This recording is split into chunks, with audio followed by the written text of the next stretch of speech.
नजर डालते हैं कुछ दिलचस्प मगर अजीब खबरों पर। दुनिया का सबसे महंगा पंख न्यूजीलैंड के एक नायाब परिंदे होया का है और इसके पंख की कीमत हजारों डॉलर तक जा पहुंचती है। होयक जो न्यूजीलैंड का एक खूबसूरत काला परिंदा है जिसकी दुम पर लंबे सफेद किनारे वाले पंख होते हैं।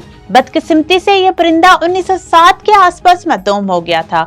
मावी कबीले के लोग इससे शाही शानो वकार की अलामत समझते थे और इसके पंख कबायली सरदारों के ताजों और जेवरात में इस्तेमाल किए जाते थे। 2010 में न्यूजीलैंड में एक नीलामी हुई जहां इसके पंख की कीमत 8,400 न्यूजीलैंड डॉलर जो तकरीबन 5,000 अमेरिकी डॉलर तक पहुंच गई थी। ये हैरानकुन वाकया फ्रांस में पेश आया जहां दादा ने पोते से मिलने के लिए खुद को गिरफ्तार करवा लिया। 69 साल दादा साबिक फायर फाइटर रह चुके हैं जिनका कोई साबिक मुजरिमाना रिकॉर्ड भी नहीं।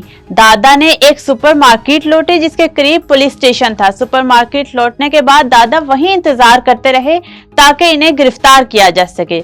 मकसद ये था कि वो जेल जाएं और अपने कैदी पोते से मिल सकें। भारतीय रियासत उत्तर प्रदेश के जिला सीतापुर में एक शहरी ने अपनी बीवी के खिलाफ अनोखा मुकदमा दायर करा दिया।